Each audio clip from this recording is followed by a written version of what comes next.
Hello and welcome. I'm Robin Joy and I'm delighted to be speaking with you via what is now the fourth of my 6-part email series designed to further assist you in achieving and maintaining your ideal weight forever by enlightening you with information about my philosophies and concepts, inspiring you with stories about my own ultimately successful weight management experience, and empowering you with easy to implement, highly effective strategies that will make achieving and maintaining your ideal weight easier than you would ever believe is possible. So thanks for tuning in. Now, again, before I launch into this week's topic, I'm just going to take a minute to review the key points that I've covered so far. So far, I've introduced you to an incredible concept that I refer to as the life experience cycle. I've gone on to reveal the first 3 stages of the cycle. So the first is that our beliefs drive our thoughts. The second is that our thoughts then stimulate our emotions. And the third is that our emotions then determine the circumstances we attract. I've also explained how both our thoughts and emotions can be conscious or subconscious. And so by that, I mean they can be conscious, intentional, deliberate, or they can be subconscious, programmed, automatic. I've also explained how both our conscious and subconscious thoughts and emotions can be negative or positive. In fact, all of our thoughts and emotions sit along an energy emotional spectrum, which runs from fear, so most negative and lowest frequency, through to joy, so most positive, highest frequency. And when the topic of our thoughts and the frequency of our feelings combine, they project from us and attract back to us the circumstances that we encounter in our day-to-day life. So circumstances can be physical or conceptual. So they can be material objects like buildings or books or a car or other people or events that we attend. But they can be conceptual. So they can be ideas that we receive or motivation to move that we feel or guidance that we receive from our divine self. Now, I just want to stop there and clarify that if you've been struggling over the last week with the concept of attracting circumstances, then do yourself a favor and for the time being, just leave that to the side and focus as much as possible on understanding that the beliefs we hold drive the thoughts that we think, and the thoughts that we think do stimulate the emotions that we feel. Because today I'm going to explain what happens with the circumstances that we attract. And so the fourth stage of the life experience cycle is that whilst our beliefs drive our thoughts and our thoughts stimulate our emotions and our emotions determine our circumstances facilitate the behaviours we enact. And by behaviours we enact, I simply mean everything that we say and do, because we're always reacting to our circumstances, right? If it's a cold day, we might decide to grab a jacket. If there's an accident up ahead, we might try and turn off or at least change lanes. And if we walk into a mall and we smell fresh bread, we might decide that we're hungry and need to grab something to eat. Because we're always reacting to our circumstances. And so when you understand that these are circumstances that you've created and attracted for yourself based on the topic of your thoughts and the energy of your emotions, you start to take much greater responsibility for what you think and how you feel. Because the jacket we grabbed is new, so we wanted to wear it.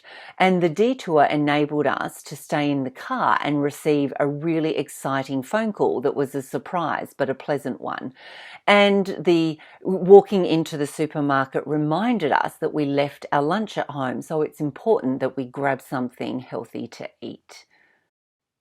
And so I really hope you're starting to understand how thinking positive thoughts that stimulate positive emotions, that attract advantageous circumstances, that facilitate constructive behaviours, make losing weight and keeping it off forever easier and more enjoyable than when you just jump straight to changing your behaviours like starting a diet or exercise plan without taking the time to invest in developing a strong and positive and optimistic mindset. The value in doing that and establishing that first is incredible. And next week I'm going to explain exactly what the benefit, the outcome to you is. And so each week I share the relevant part of my success story with you in regards to, the stage that I've revealed. So you already know that initially I caught myself having the thought, oh my God, I'm getting so fat. If I don't do something soon, there'll be no going back. And I caught myself thinking that time and time again. And I knew enough about the law of attraction to know that that was really destructive as far as me achieving the body and physical self that I wanted. So I made a point to convert that negative thought into something positive, which was, hey girl, you are looking good. You've really got it going on. The changes you want to see are starting to take form. It's happening. Okay. And it wasn't just the thoughts. There was a whole positive story about, how good I was feeling, how good I was looking, eating healthy, being active, really loving my life and myself. Okay. So changed the thought, felt the emotion that went with that, felt the joy and the confidence and the pride, started to attract in circumstances. And the other week I told you about how I came across an article about fasting. Well, this week I'm going to share with you the fact that I've introduced fasting. So I now fast every day for at least 12 hours. So if I don't eat before or after 8 p.m, then I won't eat until at least 8 a.m. And this is just something that works really well for me, because if you remember, one of my big struggles was that I was eating too much food late at night. And introducing fasting gave me a rule to say no eating after a certain amount of time. And then I literally just go 12. Most of the time it's a bit more than that, but I go at least 12 hours without eating. And that behavioral change has had a significant impact on my digestion and the way that I feel. And the second thing that I did last week, I spoke about feeling motivated and how I rode that as far as I could. And I started doing Pilates and going to yoga and walking, and then walking became jogging and jogging became running. And so I acted upon the intention that I came. And I'd never had the circumstance of motivation before, because it had never been a problem for me with my job and my career. But with weight loss, it always had. So I was incredibly pleased and somewhat relieved to know that I could create a sense of motivation within myself just by focusing on how much I love being healthy, being active, doing exercise, etc. So that was a fantastic outcome for me. And so you guessed it, this week I want you to do the same thing. So last week we finished off with me saying that I want you to notice what you notice, and I want you to write it down. Now there's every chance that you've already started acting upon the things that you've noticed. But this week I want you to just make one small change, and that is, I only ever want you to do things, to act upon circumstances that also equate to your definition of joy. So if you feel this voice in your head saying you should go to the gym, but you don't want to, I don't want you to go. I don't want you to do anything that doesn't also equate to joy. But notice the thought. And if you are thinking to yourself, oh, I can't be bothered going to the gym, and you don't want that to be your thought moving forward, then don't go to the gym, but spend some time thinking, I love being fit and healthy. I love doing exercise that I enjoy. Because really what you're saying is, show me, bring me information about the exercise that I will enjoy, that I will then believe will enable me to have the body that I desire. And it's exactly the same with food. If you get an urge to eat something and it's unhealthy, instead of feeling guilt or shame, feel joy. Oh, I love that food. Oh, it's so indulgent. But if it's not something that you want to continue to do on and on and on, then take some time to say, I love being healthy. I love eating fresh food. I love fruit and vegetables. I love whatever it is. Okay. So always do what you do from a place of joy, but always spend time on understanding what was the thoughts and energy behind the circumstances you attracted and the behaviors that you enacted, okay?